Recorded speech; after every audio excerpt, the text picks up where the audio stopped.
అందరితో సమాధానమును పరిశుద్ధతయు కలిగి ఉండుటకు ప్రయత్నించుడి, పరిశుద్ధత లేకుండా ఎవడనో ప్రభును చూడడు అని పరిశుద్ధ పౌలు గారి ద్వారా హెబ్రీ సంఘానికి దేవుడు వ్రాస్తూ తెలియజేస్తున్నాడు. సమాధానము అనగా ఇతరులతో పగలు, ప్రతీకారాలు, కక్షలు లేకుండా, ఎలాంటి భేదాభిప్రాయాలు లేకుండా మంచిగా ఉండడమే సమాధానం. కుటుంబంలో కానీ, సంఘంలో కానీ, సమాజంలో కానీ, చేసే పని చోటే కానీ, చదివే కళాశాలల్లో కానీ, ఏ చోటనైనానో సమాధానంగా ఉండాలని దేవుడు తెలియజేస్తున్నాడు. శక్యమైతేనే ఎడల సమాధానంగా ఉండాలని ప్రభు తెలియజేస్తున్నాడు.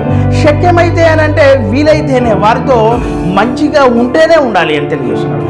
అందరితో సమాధానముగా ఉండమన్నాడు అని వారి పాపాలలో పాలిభాగస్తులు కావద్దండి, పరిశుద్ధత కలిగి ఉండాలి అని ప్రభు తెలియజేస్తున్నాడు. పరిశుద్ధత లేకుండా ఎవడనో ప్రభును చూడడు. కాబట్టి వీలైతే అందరితో సమాధానముగా ఉండాలి అని ప్రభు తెలియజేస్తూ ఉన్నాడు దేవుని బిడ్డ.